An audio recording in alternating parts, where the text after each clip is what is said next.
Video बघत असलेल्या प्रत्येकाला महाप्रपंचतर्फे तेजस तुंगारचा सप्रेम जय शिवराय, सप्रेम जय श्रीराम. मित्रांनो, असं म्हणतात की आपल्या पूर्वजांची लेगसी ही पुढे घेऊन जाणं ही सगळ्यात मोठी कठीण गोष्ट असते. मात्र जो कोणी यामध्ये उत्तीर्ण होतो, जो सफल होतो यामध्ये, त्याचं कर्तृत्व जग मान्य करतं. मात्र ज्याला हे जमत नाही, त्याने कितीही कष्ट घेतले किंवा कितीही कांगावा करण्याचा प्रयत्न केला की बघा मी खूप करतोय तरी लोकांचा त्यावर विश्वास बसत नाही. आणि काही महानग तर असे आहे जे करत तर काहीच नाही, नुसताच कांगावा करत असतात की मी हे केलं, मी ते केलं, मी इतका महान, मी इतका मोठा, मी तितका मोठा, मी असा, मी तसा. आहे आपल्याकडे असे व्यक्तिमत्व. बरोबर ओळखलेलं आहे तुम्ही उबाठा आणि त्यांचे चिरंजीव मिस्टर पेंगविन ठाकरे. तर आपले हे महाराष्ट्र राज्याचे माजी मुख्यमंत्री स्वतःला बोललेले आहे, त्यामुळे आम्ही काही नव्यानं सांगत नाही आहोत. तर उबाठाने आत्ता नुकतीच बाळासाहेब ठाकरे यांची जन्मशताब्दी झाली तेव्हा एक कार्यक्रम आयोजित केलेला होता. त्या कार्यक्रमाच्या ठिकाणी भाषण करत असताना स्वतःच्या अब्रूची लक्तरं वेशीवर टांगलेली आहेत. आता काय, कशी टांगलेली आहेत, काय टांगलेली आहे हे तुम्हाला आम्ही दाखवणारच आहोत. मात्र त्या अगोदर एक छोटीशी व्हिडिओ क्लिप आम्ही तुम्हाला दाखवू इच्छितो, ती बघून घ्या. कारण ही आपल्या स्वाभिमानी हिंदू प्रपंच परिवाराच्या कार्याच्या व्हिडिओची झलक आहे.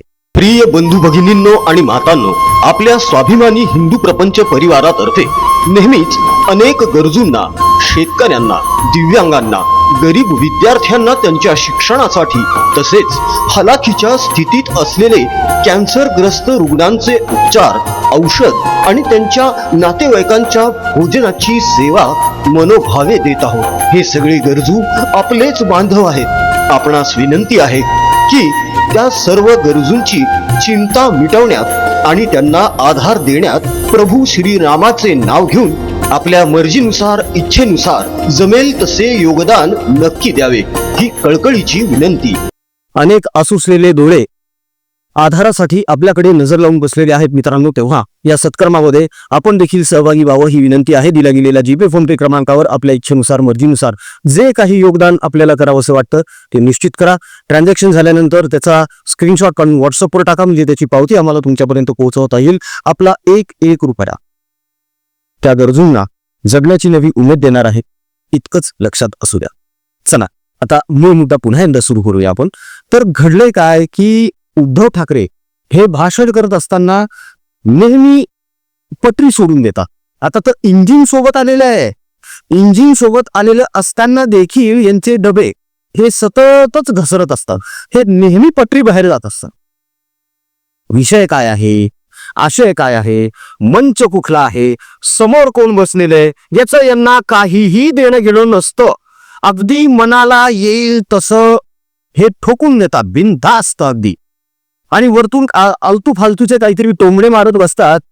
यांचेच ठरवलेले काही पेड वडापाव सैनिक, शिल्लक सैनिक तिथे येतात आणि टाळ्या वाजवायला सुरुवात करतात.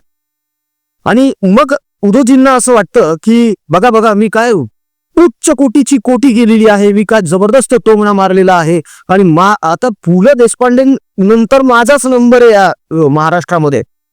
किंबहुना कधी कधी तर असंही वाटत असेल त्यांना की पु ल माझ्या नंतर आहेत, इतकं माझं ज्ञान अगाध आहे.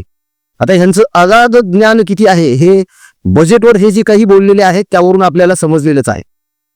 या व्यतिरिक्त हे जेव्हा भाषणाला उभं राहतात तेव्हा लगेच कळतं की यांचं ज्ञान किती अगाध आहे, अगम्य आहे, यांचा व्यासंग किती दांडगा आहे. कारण हे लहानपणी 38 वर्षांचे होते आणि आजही ते 38 वर्षांचेच आहेत. असो, हरकत नाही. तर भाषण करत असताना आपण मुद्दा सोडून भरकटलेलो आहोत हे देखील त्यांच्या लक्षात येत नाही. मित्रांनो, वक्ता तोच ज्याला नेमकं ठाऊक असतं की आपल्याला कोणत्या विषयावर बोलायचा. बोलत असताना समजा इकडचं तिकडचं एखादं उदाहरण दिलं जरी तरी देखील पटकन लगेच मूळ मुद्द्यावर, मूळ विषयावर येऊन आपला आशय पूर्ण करणे हे एका उत्तम वक्त्याचं लक्षण आहे.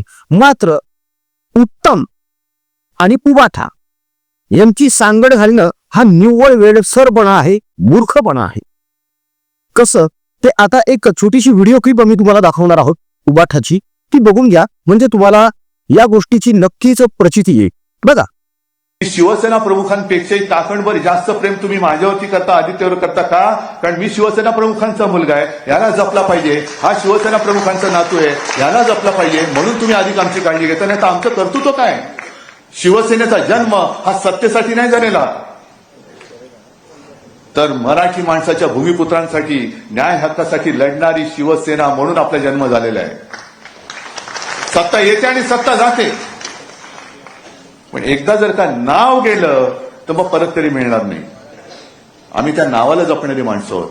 शिवसेना या वलयाला मी कोण आहे, काय असं माझं आहे, मला माहिती आहे की मी कधी कधी सांगतो की शिवसेना प्रमुखांपेक्षाही ताकणभर जास्त प्रेम तुम्ही माझ्यावरती करता, आदित्यवर करता का? कारण मी शिवसेना प्रमुखांचा मुलगा आहे, याला जपला पाहिजे. हा शिवसेना प्रमुखांचा नातू आहे, याला जपला पाहिजे, म्हणून तुम्ही अधिक आमची काळजी घेता. नाही तर आमचं कर्तृत्व काय? पण त्या कर्तृत्व नसलं तरी सुद्धा मगाशी मी जे काय बोललो त्या जबाबदारीची मला पूर्ण जाणीव आहे. वादळात खेळत मी मोठा झालेलो आहे, पण वादळाची जबाबदारी, तुमच्या सगळ्यांची जबाबदारी माझ्या खांद्यावर घेऊन मी पुढे जातोय. ठीक आहे, एका निवडणुकीमध्ये आपल्या मनासारखं नसेल झालं, पण तरी सुद्धा आज एक थोडक्यामध्ये निसटता पराभव आपला झालाय. आज आपली एक चांगली ताकद महापालिकेमध्ये गेलेली आहे. ऐकलत ना उद्धवजी काय बोलले ते? उद्धवजींचं म्हणणं असं आहे की मी कर्तृत्व शून्य आहे, आदित्य कर्तृत्व शून्य आहे, आमचं काहीही कर्तृत्व नाही, केवळ हिंदू हृदय सम्राट बाळासाहेब ठाकरे हे नाव आमच्या मागे आहे, म्हणून आम्हाला थोडीफार जी काही आहे ती किंमत आहे. हे तरी खूप बरं झालं की उद्धव ठाकरे यांनी स्वतःच हे मान्य केलं. फक्त आता अपेक्षा इतकीच आहे मित्रांनो की इथून पुढे भविष्यामध्ये उद्धव ठाकरे यांनी ही गोष्ट कायम स्मरणामध्ये ठेवावी. कारण काय होतं माहिती का, अचानक त्यांना या गोष्टीचा विसर पडून जातो आणि मग त्यांना असं वाटायला लागतं की माझ्यामुळेच ही पृथ्वी भ्रमण करते, माझ्यामुळेच सूर्य उगवतोय, माझ्यामुळेच अमावस्या आणि पौर्णिमा होते, पाऊस देखील माझ्यामुळेच पडतो, मी आहे म्हणून मुंबई तरलेली आहे, मी आहे म्हणून मराठी माणूस तरलेला आहे, मी आहे म्हणून मराठी माणूस मुंबईमध्ये श्वास घेतोय. ह्या अशा सगळ्या यांच्या संकल्पना आहेत. ह्या असल्या दिवा स्वप्नात आणि स्वप्नरंजनामध्ये उद्धव ठाकरे हे सतत रममाण झालेले असतात आणि याच आत्ममग्नतेमुळे यांचं आणि यांच्या पक्षाचं भारी भक्कम नुकसान झालेलं आहे.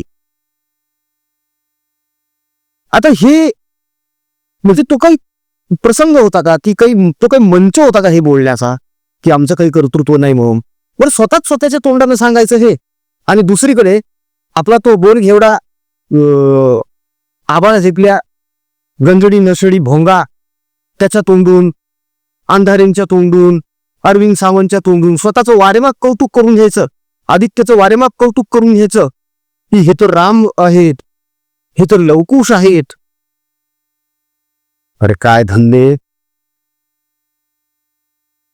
कदाचित हे भाषण जेव्हा उद्धव ठाकरे यांनी केलं त्या अगोदर उद्धव ठाकरे मे बी बराच काळ आरशासमोर उभे असावे बोलत स्वतःशीच, आणि त्यातून त्यांना ही उमगलं असावं स्वतःचं रहस्य, आणि हेच रहस्य यांनी जाहीरपणे उलगडून दाखवलं, बोलून दाखवलं.